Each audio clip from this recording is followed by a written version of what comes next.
Hey everyone. So Sam Seder and Nomiki Konst are two very prominent left-wing kind of media figures, and they're two people whose opinions I actually really respect.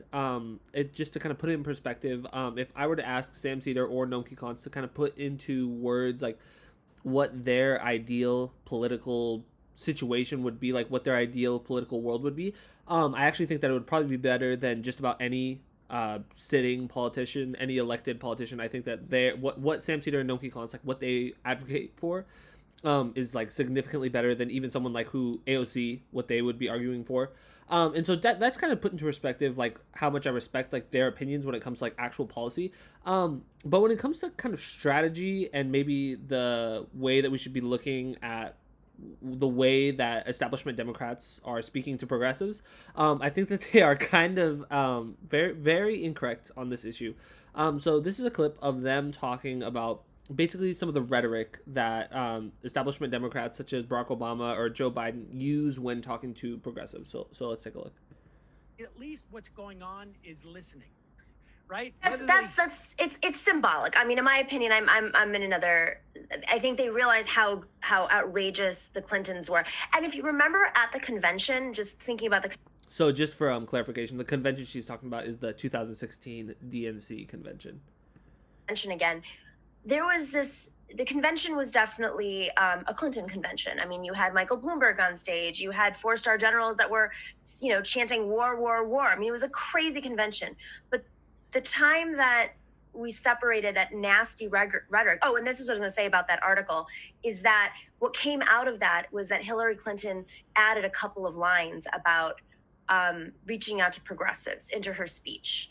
And it was, they told us, they specifically said, we're going to have her open up, her arms a little bit to the progressive movement. It was just, instead of the Clintons saying, how can we bring these people in? They were constantly thinking of ways of how to fuck us over. And I think at the convention, if you recall, there were 3 or maybe even 4 moments in prime time that were relief. And it was when Obama spoke, it was when Biden spoke, and it was when Michelle Obama spoke as well. It was just a different mindset. And nobody could tell them clearly what to do or how to say things or script them. They had to have speaking spots at the convention, with exception, of course, to Bernie himself. And they just spoke to us in a more inclusive way. I think if you have a chance to go back and watch those speeches, listen, I'm not giving them credit. Let me be very clear. They still believe what they believe. And I still think that they're going to get away with the centrist neoliberal platform that they're going to give away with, but they're at least going to create an appearance of respecting us. Right. Well, and I mean, I there's a difference between there's a difference between like respecting and actually doing what you want them to, and I think they're showing at least some respect. Yeah. It may be because I mean, look, they're all politicians. They're showing the respect because they believe that it's important, but that's what respect is in politics, that you have value and we're recognizing that you have value and that we need you on some level. Right. How desperately we need you, it depends on what kind of price you're extracting from us. But I guess the point is, and I think the point that like AOC was making in this interview was that it provides some measure of hope, at least. So I pretty thoroughly disagree with what Sam Seder and Nomiki Konst are saying here, because what they are saying is that progressives should basically just be happy that people like Joe Biden and Hillary Clinton and Barack Obama might, in their speeches, use some phrases that sound like they are open to progressive ideas, and that we should like take that as a win. And I think that that is totally wrong. I think that that is the path to no change ever happening whatsoever. And I think the perfect example of this is Barack Obama, because Barack Obama used a ton of rhetoric that actually made him seem very progressive. In 2008, a lot of people really didn't know what to make of Barack Obama. People weren't sure whether or not he was going to come in and be some like FDR style Democrat and, was going to really shake things up economically, or if he was just going to be some status quo neoliberal. Because of the fluidity of his rhetoric, he kind of like depending on who he was talking to, he would kind of maybe morph what he was saying a little bit, but he definitely seemed very progressive. I mean, he was always talking about change, hope and change. And then, of course, when he got into office, he was the neoliberal status quo Democrat that we basically have come to expect with just about every presidential nominee, at least in the current era. And so I think that their standards are just too low for what they will accept as a win from their politicians. Just because it doesn't, because recently Barack Obama endorsed Joe Biden, and he had some rhetoric in his endorsement that made it seem like, oh, we have to, open our arms up to, progressives, and we have to, work on expanding access to healthcare, and we have to, work on, fighting climate change and whatnot. And like, he'll use terminology that makes it seem like, oh, he is for progressive ideas, but he'll never say Medicare for all. He'll never say Green New Deal. He'll never say free public university. He'll never say make the minimum wage a living wage. He'll never say end the wars, because that's not what he believes. And that's not what he's going to do, but he's going to say words that make progressives think maybe there's a chance. It's like the, I think it's that Dumb and Dumber thing where, what's his name? Jim Carrey's character, where he's, the lady says, I wouldn't date you, like in a million years I wouldn't date you or whatever. But he's like, but you're telling me there's a chance. Like, that is progressives to an extent. Just accepting that, like, slim maybe chance of, like, maybe they said one nice word about progressives in their speech, and so maybe, just maybe, they'll do something that I want them to.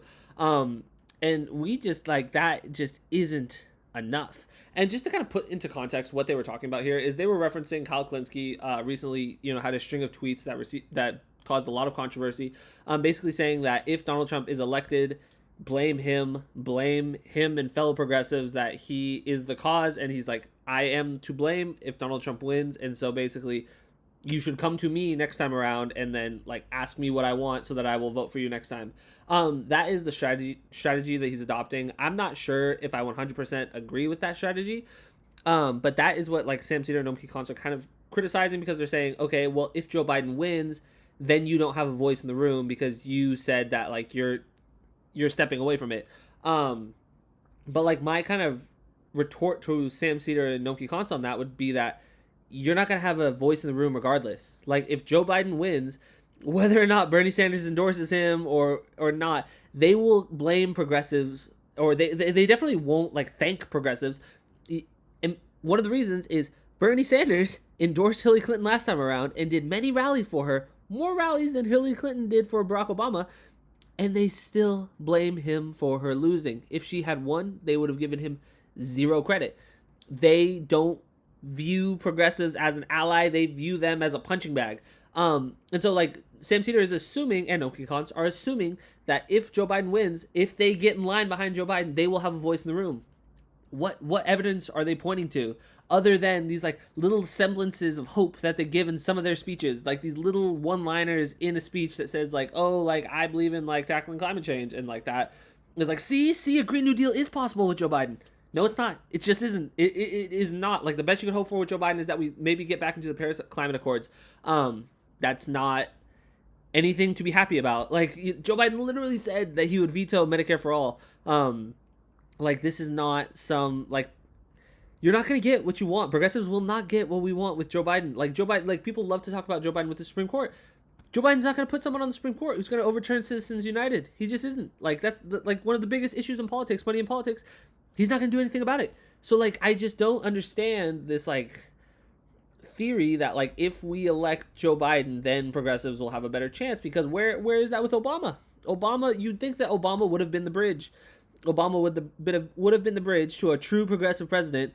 Instead, Donald Trump was elected, because it turns out neoliberalism is not very popular, and when Democrats are the party of neoliberals, they don't get elected.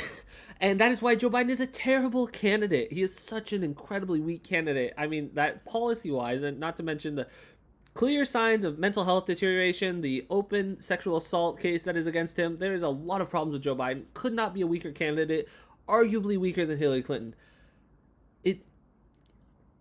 It is just not, like, I'm not saying whether, like, it's really difficult. Like I said, I haven't exactly given my full decision on, like, what I think that progressives should do in 2020, but accepting little trinkets here and there of hey, maybe someday we'll talk about doing progressive stuff, and that progressives should just fall in line because of that.